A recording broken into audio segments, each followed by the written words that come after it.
Season 4 of the Humans and AI podcast is finally here. This time we're doing things a bit different. We're still chatting with incredible founders and leaders shaping AI, HPC and GPU infrastructure, but with a sharper focus on today. The roles they're in, the challenges they're facing, what's actually working and what's not. It's real, it's current, it's straight from the people building the AI ecosystem. I can't wait for you guys to hear it.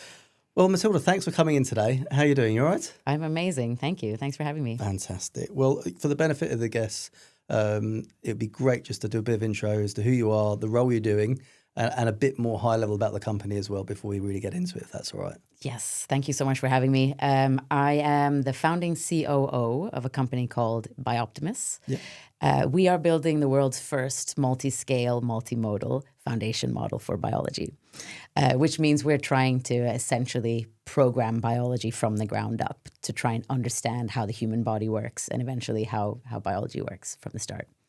Fantastic. My background, I can give you as well. I'm actually an entrepreneur at heart rather than a technician or a scientist.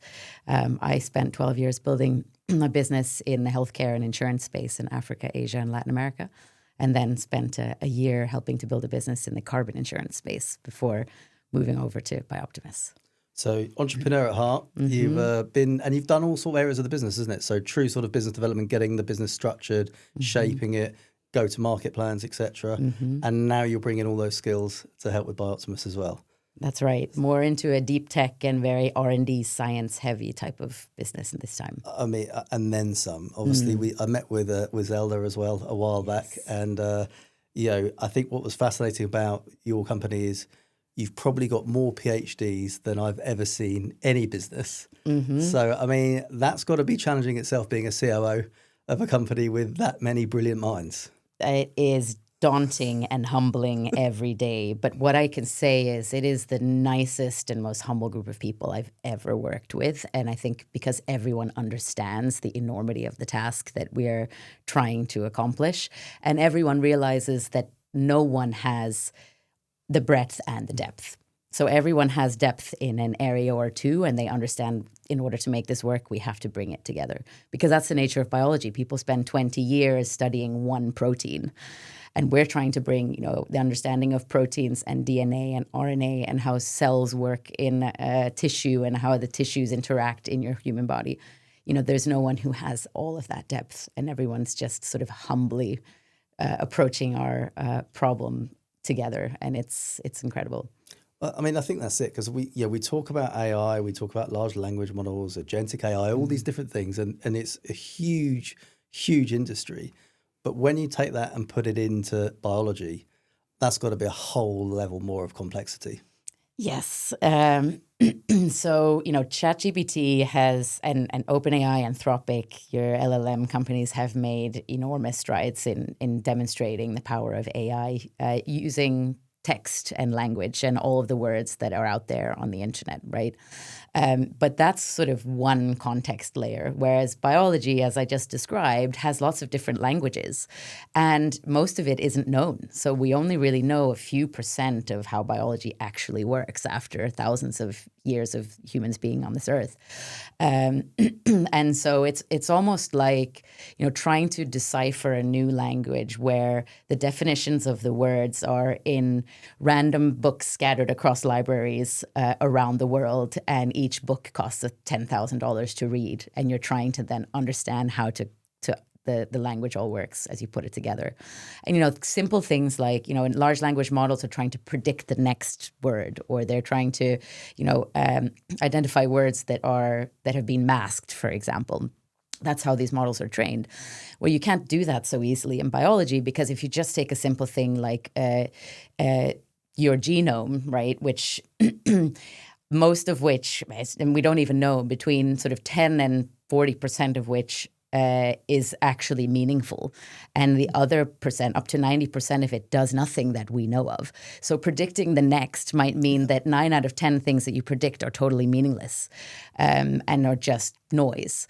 So, or they do have meaning and we just haven't figured it out yet. But there's just so much of that to trudge through. And most of the data is sitting fragmented in lockers somewhere, held in pharma or in research labs. And you've got to try and unpick it all to make these large models able to have enough volume of data to actually make sense of the world. I can imagine. I mean, it's so complex and so much work. I mean, and like I say, you need a lot of compute power to get through all this data and actually try and make sense of it, as you say. Yeah. What are some of the, other than obviously that, what are some of the biggest challenges and risks you have with obviously trying to complete this sort of mission that you're working on? The most difficult challenge is the data.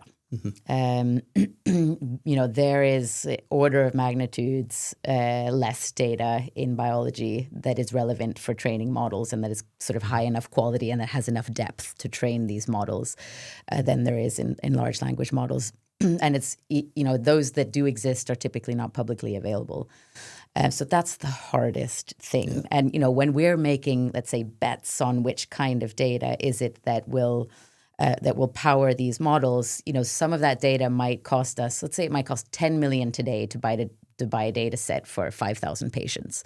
In a year's time, the costs might be $1 million to buy the same set of data. And someone might have put out millions of that information for free. And so that's no longer the data that costs any money or that has any value. So, it's moving so quickly that, the bets you're making may or may not be the most important value drivers in the next year. And that's what's tricky. Do you know what? The thought of actually spending 10 million then the next year it being free or just, half the value is not even something I would have thought of, to be fair. Yeah. And then, so you've got that. And working with biology, health, it's a very sensitive subject. I suppose there's a huge ethical implication, particularly with AI and biology and the human body. How do you guys navigate that then? So diversity is, of course, has to be a fundamental part of the data that we're trying to gather and to generate and to buy. And that's actually, surprisingly, not only diversity in, people, whether it's gender diversity, ethnic background diversity. There's also simple things that, people who aren't in this space don't really understand. But, differences in the technology of the scanner can actually bias a model. And does bias most models. So if you're not having a diversity of types of scanners of a biopsy, for example, you are actually training the model potentially to overfit to one type of technology. And similar for types of clinics and type of pathologists who make notes. You need to have diversity on so many levels in the data. You see how complicated this is. Yeah, just a little bit. It's enough to make your head spin. Yeah.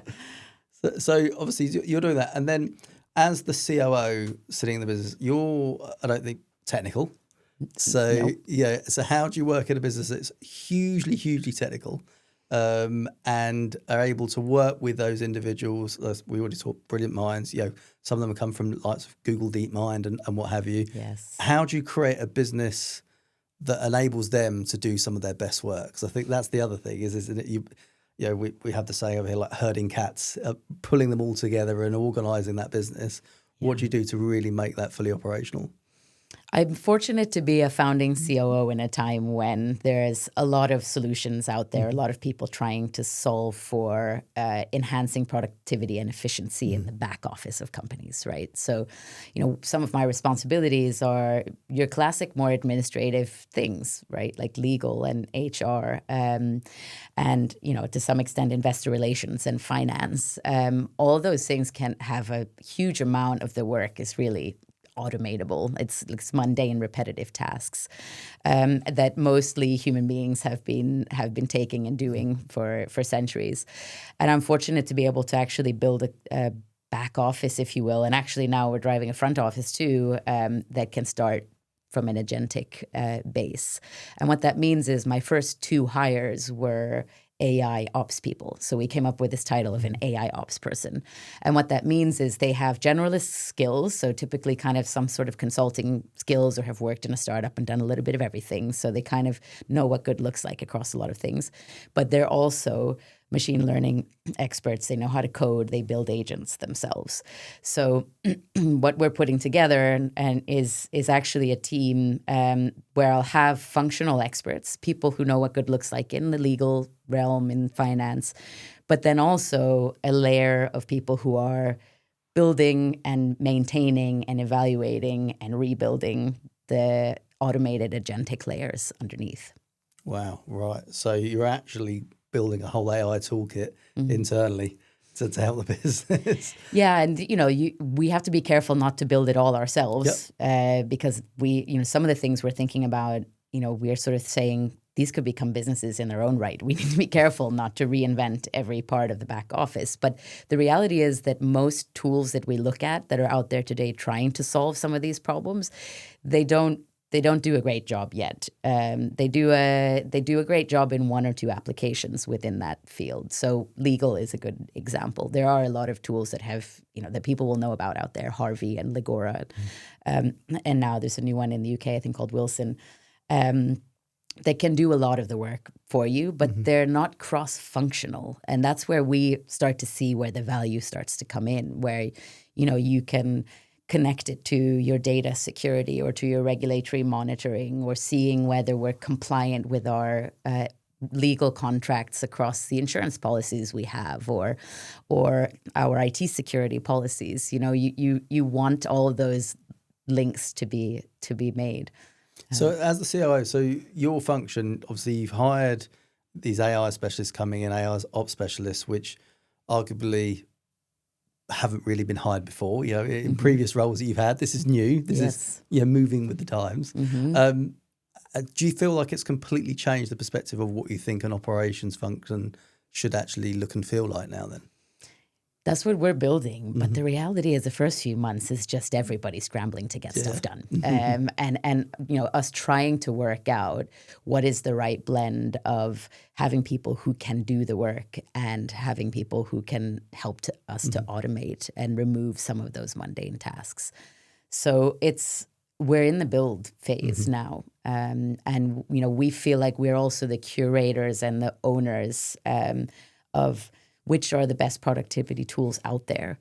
And we feel an ownership of making sure that if, like Notion AI right now we use Notion. I don't know if you know of Notion. It's a really good documentation kind of tool, but they've built an AI which connects into your emails, into Slack, into all of your Notion documentation. And the people I work with are excellent at documenting everything.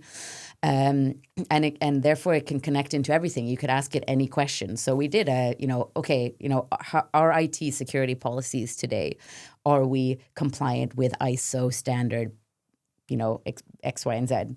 And it tracked everything from what's in our documentation against the ISO standard, to also seeing it looks like you haven't had any these quarterly meetings in time, or somebody asked a question in Slack which shows that potentially you need to think about your who has access to this or that platform. So it's actually there are some brilliant tools out there that can really help shortcut things these days. And we have to not be, over-intellectualize our job now and try to reinvent the wheel everywhere, because there's some cool tools coming out.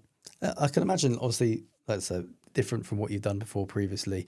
And then with all that experience as a serial entrepreneur, and then you've brought it into here, when you look at that and you look at what you're trying to sort of strive for and really to help grow the business, do you see any particular risks? I think obviously a lot of our experience sometimes actually helps us look to the future. Yeah. Do you see any sort of risks in terms of how you guys are scaling the business, whether it be from the access to data, whether it be from actually how you're operationalizing the business? It's a crazy competitive market now. The price of compute power is an interesting topic. But what do you think are the main things that you need to sort of navigate? So for us, our competitors or people out there trying to do a similar thing are capitalized like 10x what we are. I mean, we raised $80 million pre-revenue, right? So we already have raised an enormous amount. But our competitors have raised $600-700 million, and sort of that doesn't mean that they will be more successful. They may not take as direct a route to the end goal as we do. But I think one of the key challenges in this market is optimizing your bets and the capital that you spend on what, right? I was hearing a talk by one of the Nobel Prize winners last year, the Google DeepMind, the guy who sort of invented or designed AlphaFold, which is the most successful foundation model in biology, which helps predict protein structures. And he showed a picture of the team that actually made it happen. And there was about 15 people in a picture, right? So you imagine sometimes that there needs to be 20,000 people working on a problem to solve it. But actually, it's the sort of 15 people. So, what I would say the most difficult thing is the capital bets and the path to get there. Because, we have the same end goal as a lot of different companies. But what are what's the way we're going to get there in terms of which type of disease that you target first? Are we going commercial early, and will we be diverted by commercial interests that are more short-termists? Those are some of the challenges, because we have to go big pretty quick. And that's not a challenge that I faced in some of my other businesses. I can imagine. And then the other thing, so in September, I'm going to just get the acronym. So SAB, you guys opened a scientific advisory board. Yes. How's that going to help you with the future?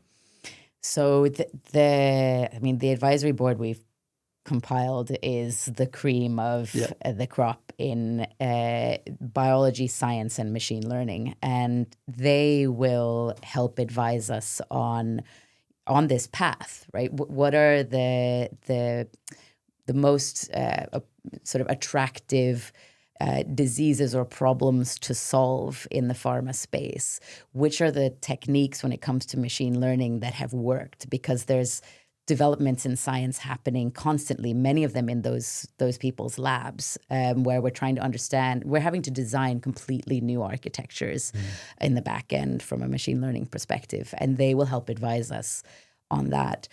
They also have networks in the data generation space, right? They also have networks in the pharma space. They'll also help open those doors and make sure that we're visible to people making decisions here. So, a scientific advisory board will help guide your strategy and, design your path, but they'll also open doors, hopefully. Yeah, well, I looked at them and I thought, oh, crikey, there's the other PhD people. Yeah. More. So you added to them. It's been interesting. What's been interesting is we've, this last few months, we've brought on board, our first commercial and product people. And we are moving from, being pretty R&D heavy to being more product centric now. And that's also an interesting challenge, like preserving the core R&D, because that's going to be absolutely critical to our success, and yet trying to figure out how you spin out really interesting commercial propositions without destroying the long-term path. Yeah, and not just that. Obviously, that's from a technical perspective, but your business has changed. Like you say, you've just hired all these new teams. How are you sort of managing the culture and the growth of the organisation? Because it's quite astounding the types of people that you've hired and your founding members. And then bringing those in, I imagine anybody coming in, that's quite daunting to sit in a room with some of those individuals. And I know they're really humble and nice, normal people. Yeah. But how do you actually go about bringing in those new people and then building out a culture that's positive, productive, all the things that you need to do as you change from being startup to maybe not quite scale up yet, but that's obviously the journey that hopefully you're going on. Yeah, and that's where agents will not solve that problem, So everyone out there looking for the next job, it still matters your EQ and how you think and observe how people work well together and what motivates people. So first of all, we've developed some pretty intensive onboarding.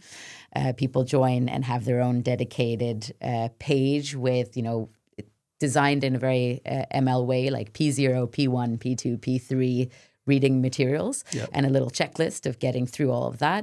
We are starting to record, 101s, sort of deep dives in different areas that you can then go and watch.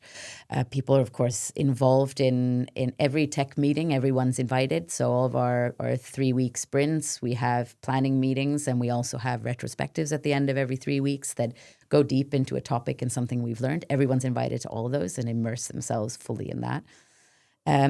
But for me, it's about, I think it's really important to still make sure you get a pulse from people by speaking to people. And we are remote first, which makes that even harder.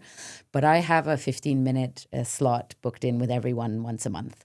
So, we're now 25 people, which means I have 25 15-minute meetings spread out. And they normally on a Monday, 2 to 3 of 15-minute meetings. And it's surprising how much you gather in terms of the pulse and the motivation and what's maybe unclear suddenly, or whether there's something, like a tension starting to build.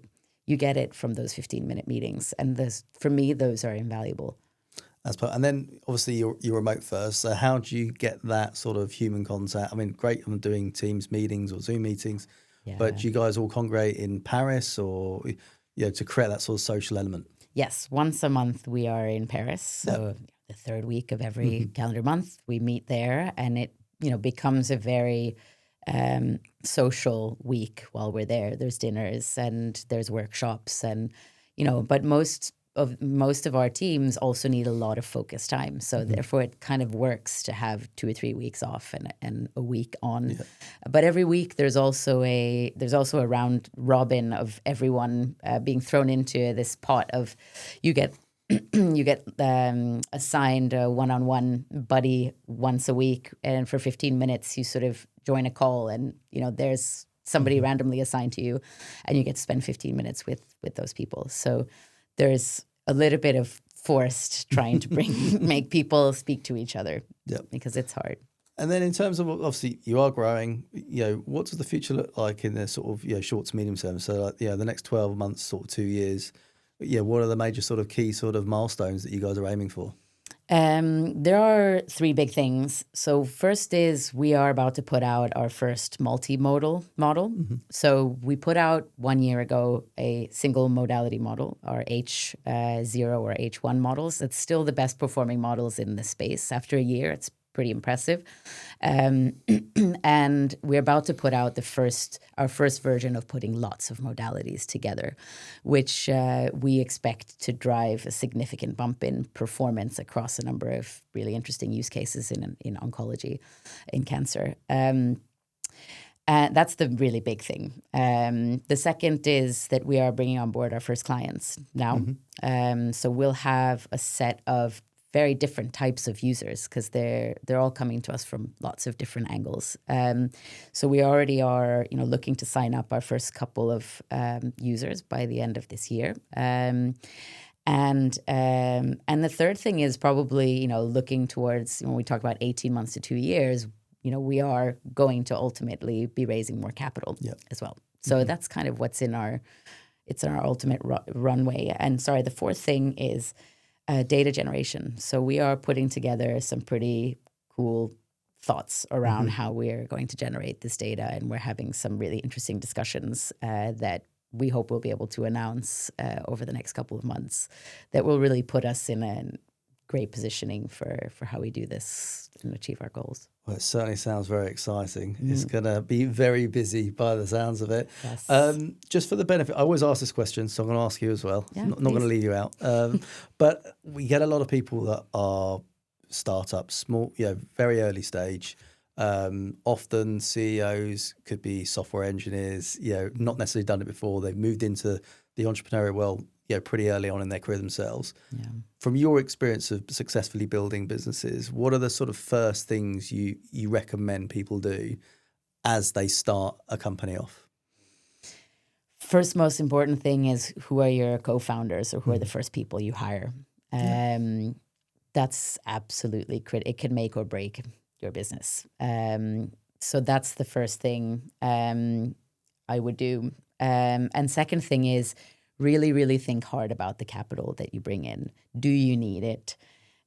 Are those people the right people for you? It's an extremely hard thing to sort of say, no, turn money away, but really try to bootstrap as much as possible, because you end up giving away a lot early to people who have an aim to buy low and sell high, and they will drive your business in a direction and in a 2 or 3 year cycle that doesn't help you achieve your long-term vision. So those are the two most important things, I would say.